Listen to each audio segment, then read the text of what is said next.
નમસ્કાર, હું છું ડૉક્ટર વિશાલ મકવાણા. સ્વાગત છે ફરી એક વખત ફિઝિકલ એજ્યુકેશન વિડીયો ચેનલની અંદર. આજે આપણે પ્રાથમિક સારવાર વિશે ચર્ચા કરવાના છીએ. ઘણી બધી ઈજાઓ થતી હોય છે, ઘણા બધા પ્રકારની ઈજાઓ થતી હોય છે. એની અંદર પ્રાથમિક સારવાર કઈ રીતે આપવી એના વિશે આપણે ચર્ચા કરવાના છીએ અને એમસીક્યુની પણ આપણે ચર્ચા કરવાના છીએ. પ્રાથમિક સારવાર છે એની અંદર લગભગ 3 લેક્ચર છે એ થશે. એટલે ત્રણેય લેક્ચરની અંદર જુદા જુદા ઈજાઓ છે એને લઈ અને એની પ્રાથમિક સારવાર શું છે એની આપણે ચર્ચા કરવાના છીએ. વિડીયો ગમે તો લાઈક જરૂર કરજો, ચેનલને સબસ્ક્રાઇબ કરવાનું ભૂલતા નહીં. ચેનલમાં તમે નવા છો અને સબસ્ક્રાઇબ જરૂર કરી દેજો. શારીરિક શિક્ષણની કોઈ પણ એક્ઝામની તૈયારી કરતા હો તેના સુધી આ વિડીયો છે એને પહોંચાડી દેજો.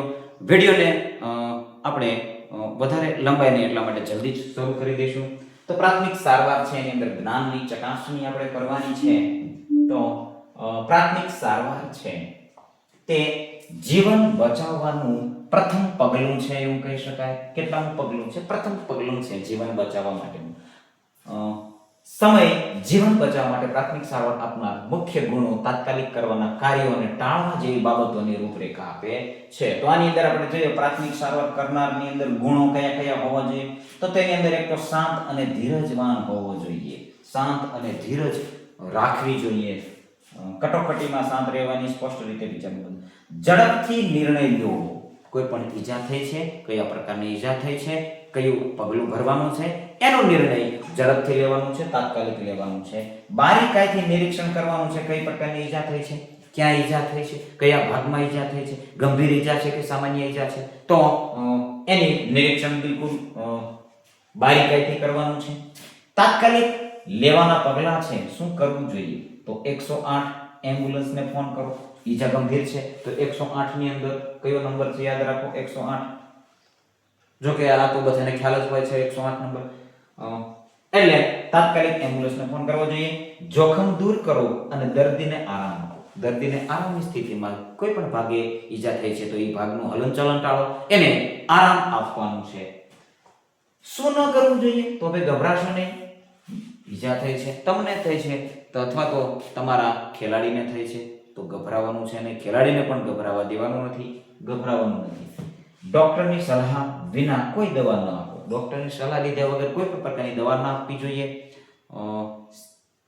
સિવાય કે લોહી, બ્લડ વહેતું હોય તો એને અટકાવવું જોઈએ. ઘણી બધી એવી સારવાર છે જેને પ્રાથમિક સારવાર કહેવાય છે. કીટની અંદર હોય છે, એની માહિતી હોય તો એનો ઉપયોગ તમે કરી શકો છો. પરંતુ કોઈ પણ પ્રકારની દવા છે, દવાથી દૂર રહેવું. કોઈ પણ દવા છે એને આપવી જોઈએ નહીં. ડોક્ટરની સલાહ વગર કોઈ પણ પ્રકારની દવા છે એને આપવી જોઈએ નહીં.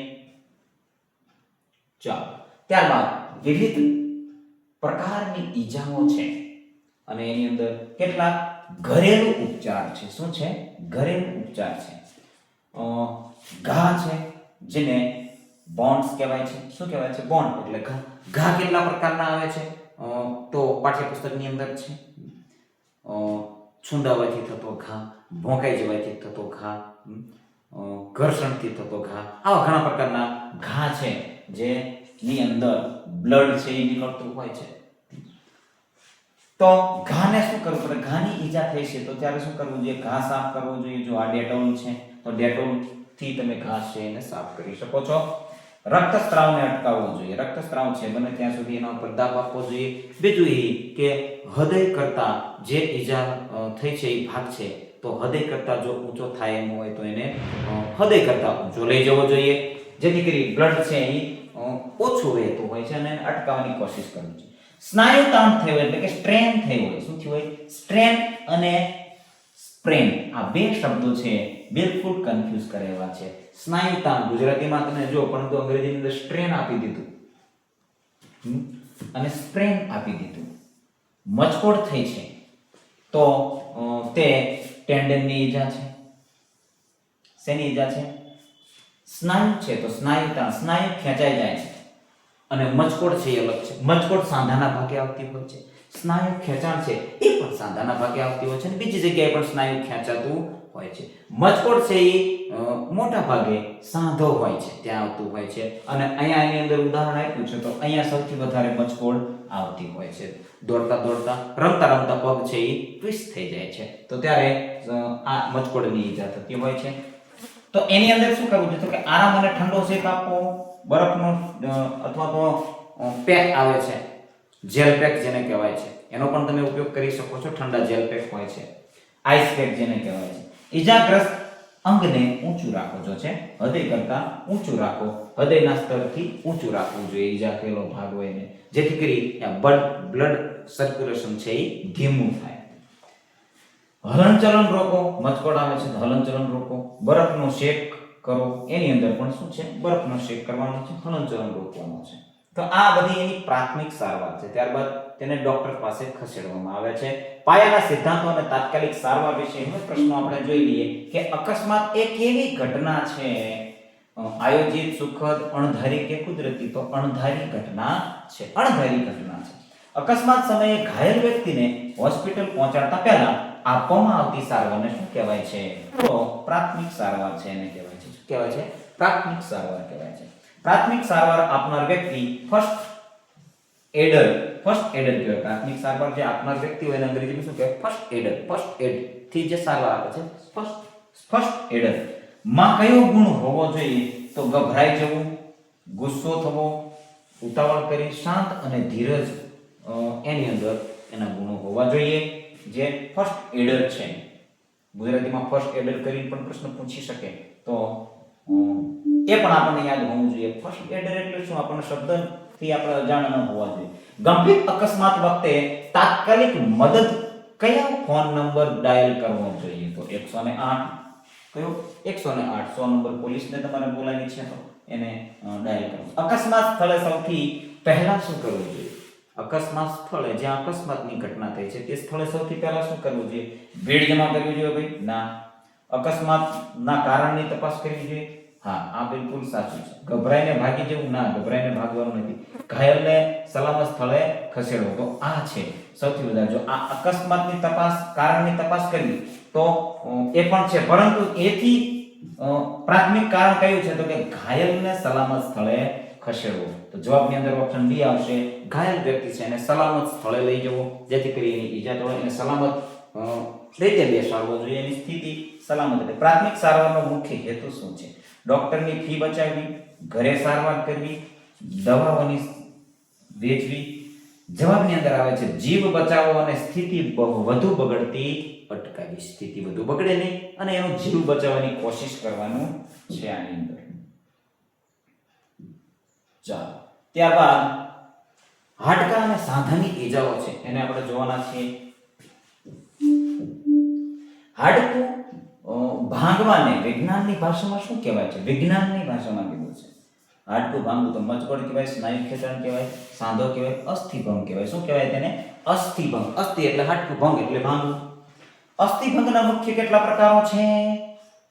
અસ્થિભંગના કેટલા પ્રકારો છે? 2 પ્રકાર છે, 3 પ્રકાર છે, 4 પ્રકાર છે કે 5 પ્રકાર છે?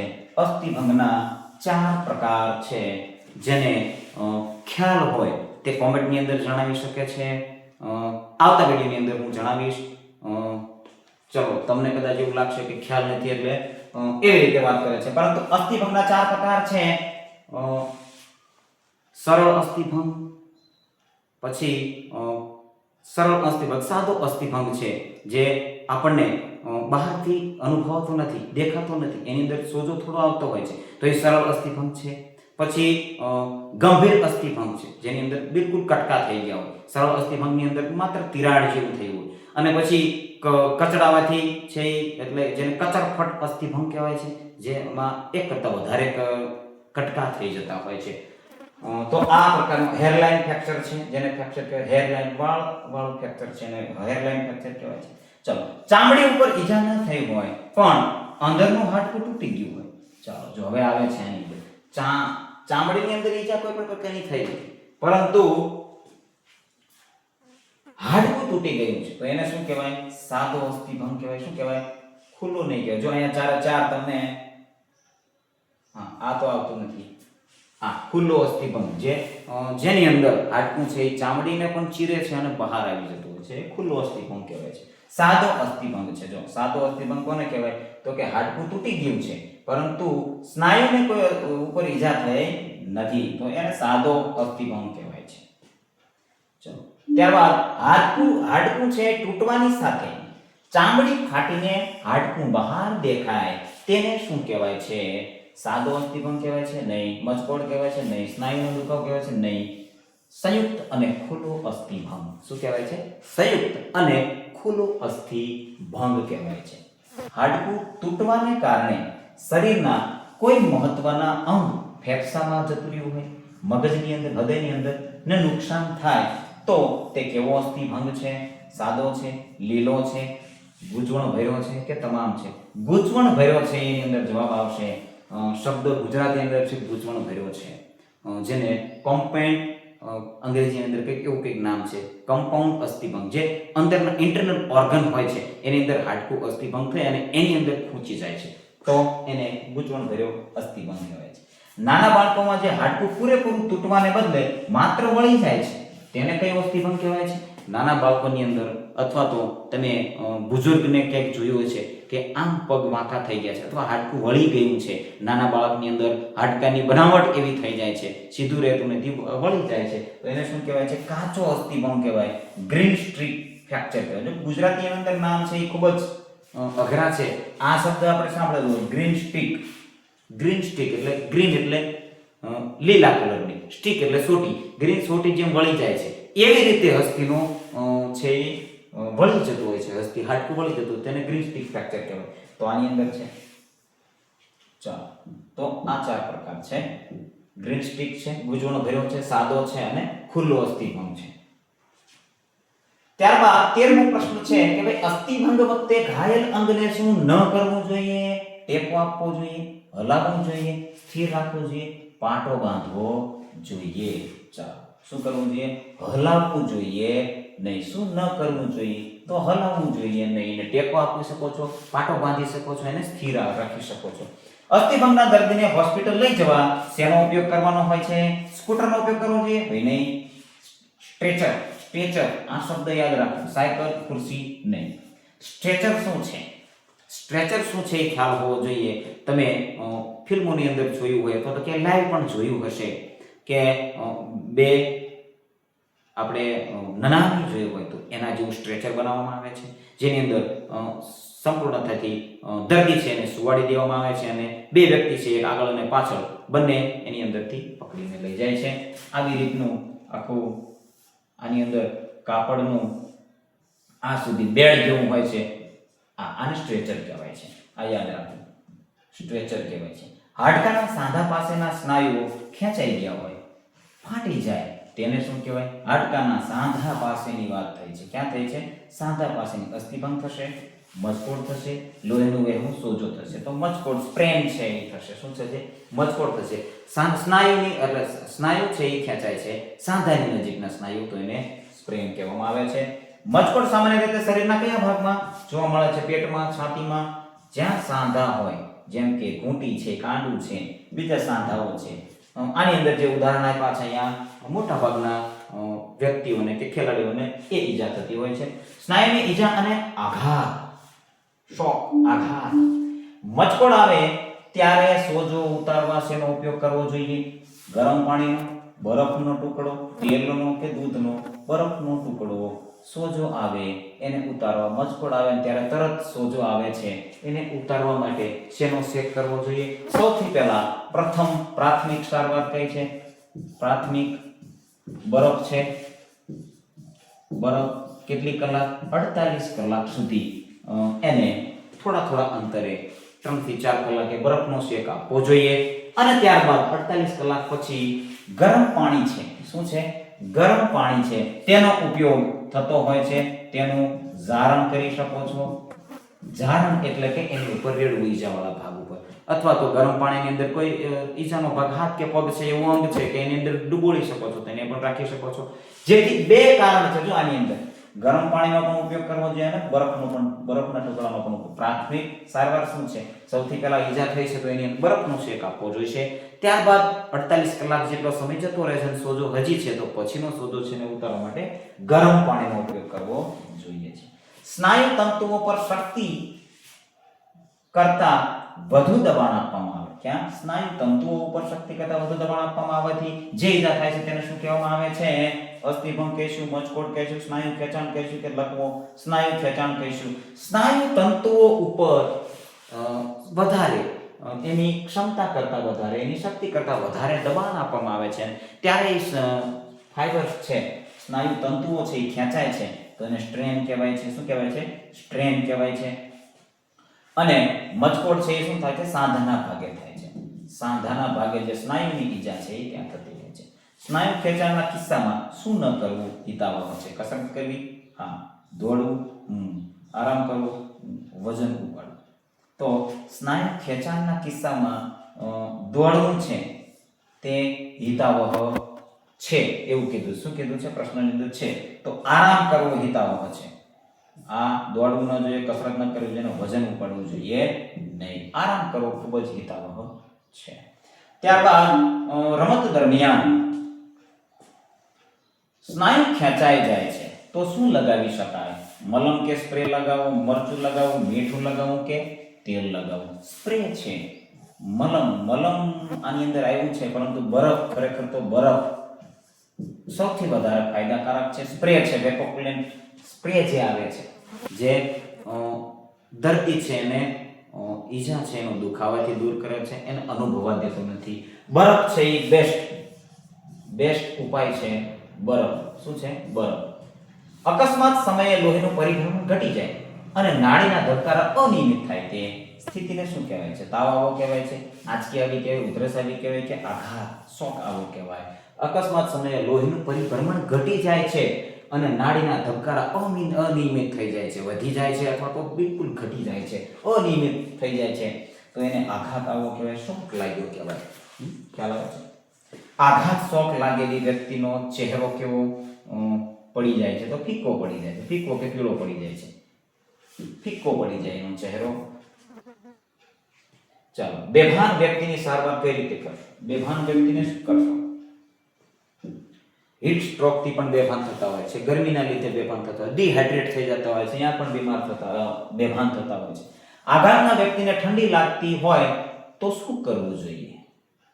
પંખો ચલાવવો જોઈએ? ના ભાઈ, ઠંડી લાગતી પંખો ના ચલાવે. પાણી છાંટવું જોઈએ? ના. બહાર કાઢવું જોઈએ? ના. ધાબળો ઓઢાડવો જોઈએ. જો ઠંડી લાગતી હોય તો ધાબળો ઓઢાડવો જોઈએ. જો કોઈ વ્યક્તિ બેભાન થઈ જાય તો તેને શું આપવું જોઈએ? તાજી હવા આપવી જોઈએ, ઢીલા કપડા, પાણી કે ખોરાક આપવો જોઈએ કે ટેકો આપવો જોઈએ? બેભાન થઈ જાય એને તાજી હવા આપવી જોઈએ. શું આપવી જોઈએ? તાજી હવા આપવી જોઈએ. છાંયડાના ભાગે એને લઈ જવો જોઈએ. આજુબાજુમાં ભીડ હોય તો ભીડને પણ દૂર કરવી જોઈએ. બેભાન જેવી અવસ્થામાં દર્દીને શું ન આપવું જોઈએ? બેભાન થયા છે દર્દી તો એને શું ન આપવું જોઈએ? ગરમ ચા કે પાણી આપવું, આરામ આપવો, ધાબળો આપવો, હવા આપવી, ગરમ ચા કે પાણી આપવું જોઈએ નહીં. બાકી 3 વસ્તુ છે એને તમે આપી શકો છો. હવા આપી શકો છો, આરામ આપી શકો છો અને ધાબળો પણ ઉઠાડી શકો છો. ચાલો, તો આજના વિડીયોની અંદર બસ આટલું જ. હજી આપણે પ્રાથમિક સારવાર છે, પ્રાથમિક ઈજાઓની સારવાર છે એને આપણે જોવાના છીએ. હજી 1 થી 2 લેક્ચર થશે. એની અંદર હજી આ સિવાયની બીજી ઈજાઓ છે એની અંદર પ્રાથમિક સારવાર કયા પ્રકારની આપવાની છે, એની પણ કેટલીક પદ્ધતિઓ છે એને પણ આપણે જોવાના છીએ. જોડાયેલા રહેજો આ ચેનલની અંદર. અને તૈયારી કરવાની મજા આવતી હોય તો કોમેન્ટની અંદર જરૂર જણાવજો. કોઈ પણ સજેશન હોય તો પણ કોમેન્ટની અંદર જણાવજો. આપણે સરળ રીતે અને સારી રીતે ક્લાસ લેવાની કોશિશ કરીશું. તમારી કોમેન્ટ યોગ્ય હશે તો એને પણ માન આપીશું. વિડીયોની અંદર ક્ષતિ જણાય તો એને પણ તમે કોમેન્ટની અંદર કરી શકો છો. વોટ્સએપ ગ્રુપ બનાવેલું છે એની અંદર પણ જોડાઈ શકો છો. ટેલિગ્રામ ચેનલ છે એની અંદર પણ તમે જોડાઈ શકો છો, જેની અંદર આ જે લેક્ચર છે એની PDF મળતી હોય છે. તો એની અંદર તમે જોડાઈ શકો છો. વિડીયો ગમે લાઈક જરૂર કરજો. ચેનલમાં નવા હોય તો સબસ્ક્રાઇબ જરૂર કરજો. બન્યા રહેજો આ ચેનલની અંદર. જય હિન્દ, જય ભારત.